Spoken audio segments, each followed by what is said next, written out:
नमस्कार सभी को। हाजिर हैं हम एक नए वीडियो में। वीडियो है स्टडी IQ IAS वाले का सर, जिसका मतलब जिनके वीडियो का टाइटल है US to delist Indian nuclear entities from restricted list.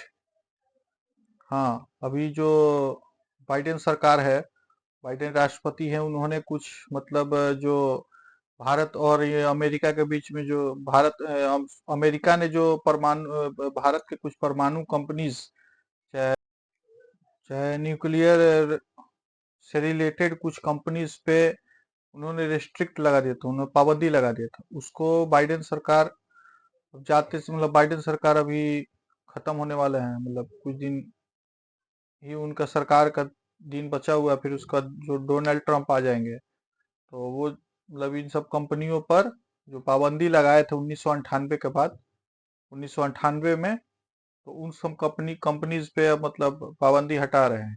उसी के ऊपर में इन्होंने सर ने वीडियो बनाया है। चलिए वीडियो देखते हैं। वीडियो अच्छा लगे तो चैनल को सब्सक्राइब कर दीजिएगा, लाइक कर दीजिएगा, शेयर करिएगा। चलिए वीडियो देखते हैं। कहा जा रहा था कि उसकी वजह से भारत के पास बहुत सारी टेक्नोलॉजीज आएंगी, काफी कुछ बड़ा हम कर सकेंगे।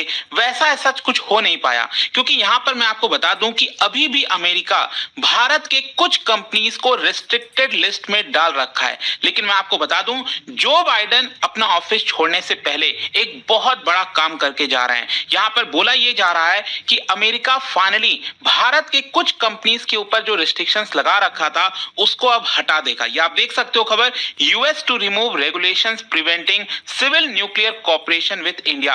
ये एक्चुअली हुआ क्या है कि जो अमेरिका के एनएसए है, नेशनल सिक्योरिटी एडवाइजर, जैसे भारत में आपको पता है अजीत डोवल साहब हैं, उसी प्रकार से अमेरिका के इस समय बाइडेन एडमिनिस्ट्रेशन में जेक सुलिवान है और उन्होंने इसका अनाउंसमेंट किया है। तो इसको थोड़ा डिटेल में समझेंगे कि ये पूरा मामला है क्या और इससे भारत को क्या फायदा होगा।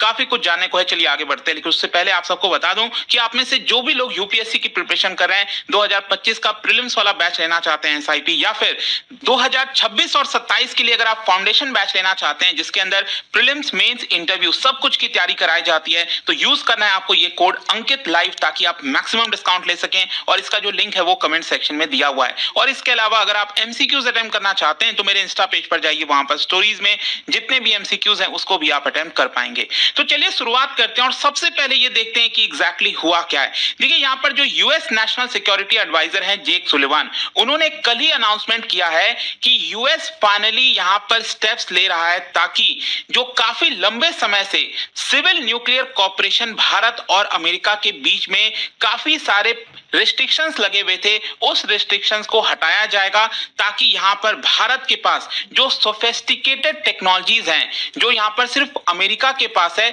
जिससे भारत को फायदा हो सकता है, वो टेक्नोलॉजी फाइनली भारत को मिल पाएगी। ये आप देख सकते हो यहां पर उनके द्वारा बोला गया है, the move is likely to make it easier for India to access sensitive US nuclear technologies, जो अभी तक वॉशिंगटन डीसी सिर्फ अपने पास रखा हुआ था। And this is despite America और भारत के बीच में न्यूक्लियर डील साइन हो रखा है। एक्चुअली क्या है कि जो जेक सुलिवान है वो 2 दिन के दौरे पर आए हुए हैं भारत, और यहां पर उन्होंने सबसे मुलाकात की है, चाहे जयशंकर साहब हो, अजीत डोवल साहब हो, इवन पीएम मोदी से भी मुलाकात की। और कल जो है वो आईआईटी दिल्ली में स्पीच दे रहे थे, क्योंकि यूएस और इंडिया के बीच में एक यहां पर अरेंजमेंट बनाया गया है जिसका नाम है आईसीईटी, दैट इज क्रिटिकल और इमर्जिंग टेक्नोलॉजीज के अंदर भारत और अमेरिका कैसे अपने आप को और ज्यादा आगे बढ़ा सकते हैं। तो उसी के दौरान यहां पर उन्होंने इस चीज के बारे में बताया। देखिए जब हम 2007 के न्यूक्लियर डील की बात करते हैं ना, ये बहुत बड़ा पल था, there is no doubt about it. आपको याद होगा उस समय जो अमेरिका के राष्ट्रपति थे प्रेसिडेंट जॉर्ज बुश, और साथ ही साथ भारत के जो प्राइम मिनिस्टर थे मनमोहन सिंह जी, तो यहां पर दोनों के बीच में समझौता हुआ भारत और अमेरिका के बीच में एक न्यूक्लियर डील का।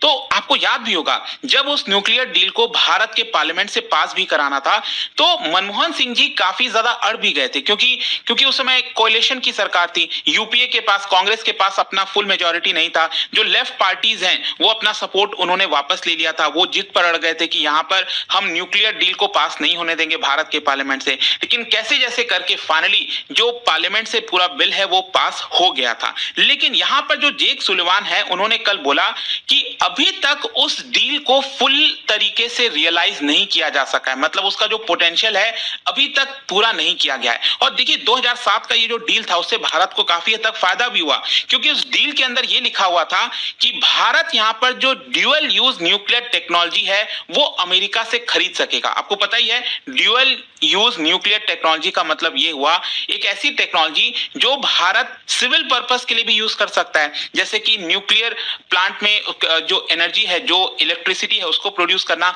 या फिर अगर हम उसका गलत इस्तेमाल करना चाहें जैसे मिसाइल्स वगैरह में, तो उसका भी इस्तेमाल कर सकेंगे।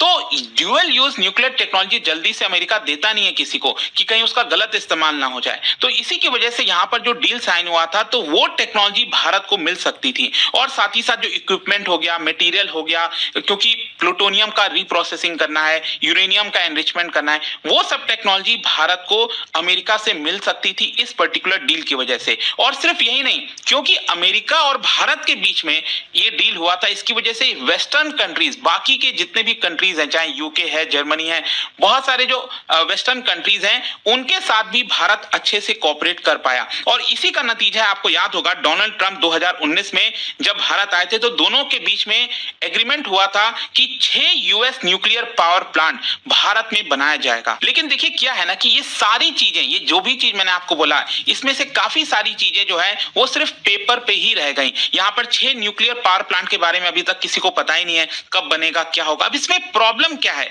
मतलब जब ये डील 2007 में हुआ था, ऑलरेडी 18 वर्ष हो चुके हैं।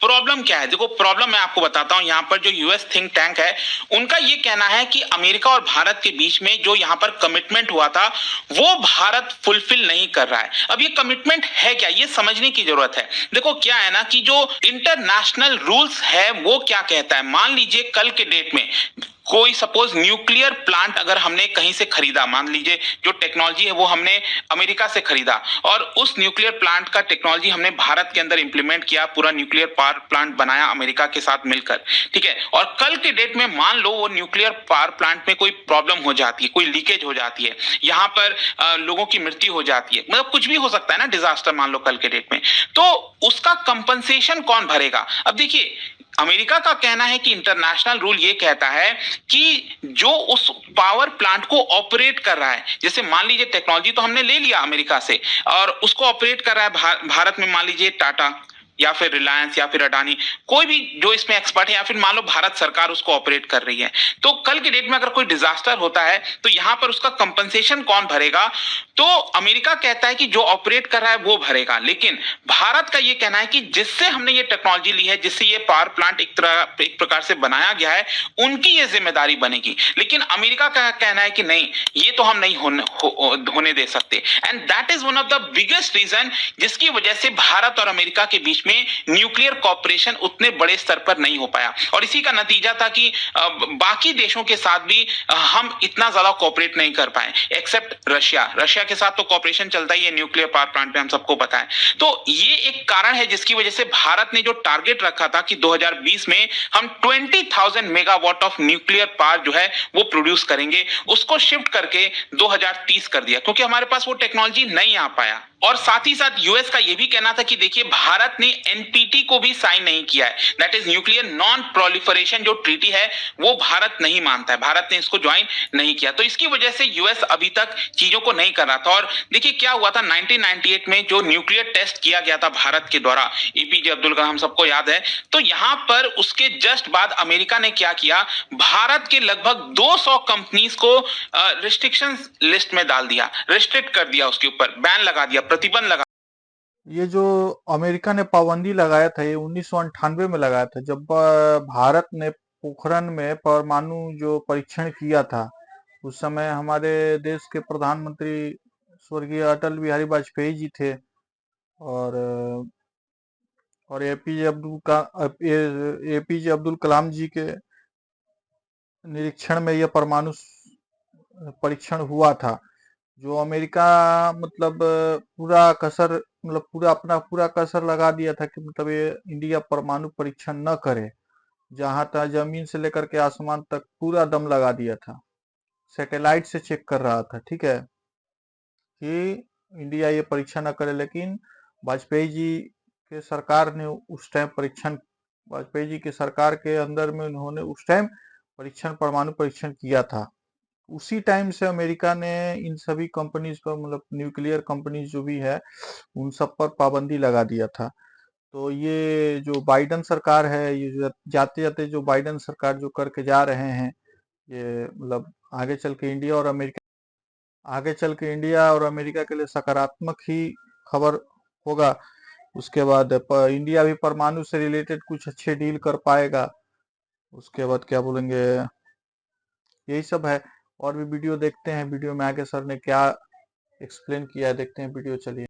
देगी। और अब क्या होगा कि ये जो कंपनीज हैं वो डायरेक्टली अमेरिका के साथ कोऑपरेट करेंगी, अमेरिका से वो टेक्नोलॉजी लेंगी और उसको फिर फाइनली भारत में इंप्लीमेंट करेंगी। तो क्वेश्चन ये है कि आखिरकार अचानक से ऐसा क्या हो गया, क्या बदल गया। मैं आपको बताता हूं एक्चुअली क्या है। अमेरिका को यह एहसास हो गया था कि अगर वो भारत का साथ नहीं देगा तो कहीं ना कहीं भारत रशिया की तरफ और चाइना के साथ जा रहा था। अभी रिसेंटली आपने देखा होगा जो भी कुछ हो रहा है, इंडिया, रशिया, चाइना, इनफैक्ट आप देख पाओगे चाहे न्यूक्लियर फ्यूजन हो, क्वांटम कंप्यूटिंग हो, उसमें भारत और रशिया एक साथ काफी तेजी से आगे बढ़ रहे हैं। फिर इसके अलावा रिसेंटली खबर ये भी आई थी कि भारत, चाइना और Russia nuclear power plant setup करेंगे मून में। तो इस तरह की जो खबरें आ रही थी, इससे कहीं ना कहीं अमेरिका को चिंता हो गई कि भारत उसके हाथ से जाता जा रहा है और वो कहीं ना कहीं रशिया और चाइना के साथ जा रहा है। एंड इसी की वजह से आप कह सकते हैं कि बाइडेन एडमिनिस्ट्रेशन के द्वारा फाइनली ये कदम लिया गया और उन्होंने कहा है कि हम भारत के ऊपर कोई रोक नहीं लगाएंगे, भारत को जो भी टेक्नोलॉजी चाहिए वो हम देंगे। और आप देख सकते हो जेक सुलिवान जो है वो पीएम मोदी से भी कल मिलते हैं और पीएम मोदी का भी ट्वीट आता है और पीएम मोदी का कहना है, looking forward to building upon this momentum in ties between our two democracies for the benefit of our people. तो फाइनली कंक्लूजन क्या निकलता है, देखो कंक्लूजन ये है कि इससे भारत के अंदर जो न्यूक्लियर पावर है वो और ज्यादा जनरेट होगा अगले दशक में। और इसकी वजह से जो हम एनवायरमेंट की बात करते हैं, डीकार्बोनाइज एनर्जी डिमांड की मीट की बात करते हैं, वो सब कुछ हो सकेगा। साथ ही साथ जेक सुलिवान का भी ये कहना था कि दोनों देश के बीच में जो आईसीईटी की इनिशिएटिव है, इसकी वजह से jet engine, semiconductor, clean energy, बहुत सारी चीजों में मदद हो रही है, चाहे क्वांटम कंप्यूटिंग हो, सेमीकंडक्टर हो। और देखिए यहाँ पर हुआ क्या है कि रिसेंट टाइम्स में चाइना का जो इन्वेस्टमेंट होता था पहले अमेरिका के अंदर, प्राइवेट इन्वेस्टमेंट, वो उसको अब भारत ने पीछे छोड़ दिया। भारत यहाँ पर बड़ा इन्वेस्टर बन गया है अमेरिका में और इसकी वजह से 4 लाख अमेरिकन जॉब्स क्रिएट हुए हैं बिकॉज ऑफ दिस, ये जो जेक सुलिवान का कहना है। तो आई होप कि अब आपको समझ में आ गया होगा कि एग्जैक्टली ये पूरा बात सर ने अच्छा बोला। जैसे अभी रसिया, इंडिया और चाइना, रसिया के साथ तो इंडिया का अच्छा रिश्ता है ही, सबको मालूम है, लेकिन चाइना के साथ भी अभी कुछ दिनों से मतलब इंडिया का रिश्ता भी कुछ बेहतर हुआ है। ठीक है, तो इस वजह से भी हो सकता है कि अमेरिका भी इंडिया की नज़र में अच्छा बनने का प्रयास कर रहा हो, क्योंकि वो अच्छा नहीं है, वो क्या क्या किया इंडिया के साथ में मालूम है, सबको मालूम है। तो ये भी एक कारण हो सकता है। उसके बाद अभी रिसेंटली अभी खबर पता चला था कि मतलब अमेरिका पाकिस्तान के भी कुछ कंपनीज पे पाबंदी लगा दिया है। उसके बाद क्या बोलेंगे, यह, हाँ, पाकिस्तान के कुछ कंपनीज पे प्रतिबंध लगा दिया है। लेकिन इंडिया के लिए सकारात्मक खबर, इंडिया के लिए बहुत अच्छा खबर है कि मतलब प्रतिबंध हटने से बहुत सारा मतलब प्राइवेट सेक्टर की कंपनी, सरकारी कंपनी, उसको मतलब बहुत फायदा मिलेगा। ठीक है। उसके बाद अमेरिका के जो एनएसए आए हुए थे अभी अमेरिका के, जेक सुलेवन, क्या नाम है, हाँ, जेक सुलेवन है, जो अपने एनएसए श्री अजीत डोभाल जी से भी मिले थे और प्रधानमंत्री नरेंद्र मोदी से भी मिले थे। उन्होंने मतलब बयान दिया है कि मतलब ये जो डील हुआ है, ये जो प्रतिबंध मतलब जो भी हुआ है, उस वजह से आगे आगे आने वाले समय में भारत और अमेरिका के बीच में सकारात्मक कुछ उम्मीदें लगाई जा सकती हैं। सकारात्मक तो थे ही, ठीक है। उसके बाद इस पर मतलब पाबंदी जो लगा हुआ था, इस वजह से मतलब इंडिया न्यूक्लियर वेपन में, न्यूक्लियर पावर में और ज्यादा मजबूत हो जाएगा, जो इंडिया के लिए अच्छा खबर है। ठीक है, भविष्य के लिए अच्छा खबर है। तो ये एक तरफ से अच्छा ही न्यूज है।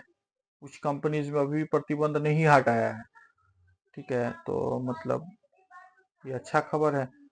बाकी वीडियो अच्छा लगा हो, वीडियो अच्छा लगा हो तो चैनल को सब्सक्राइब कर दीजिए, लाइक कर दीजिए, शेयर कर दीजिए, ताकि इसी तरह का वीडियो मैं आप लोगों के लिए लाता रहूं। चलिए मिलते हैं किसी नए वीडियो के साथ में। जय हिंद, धन्यवाद।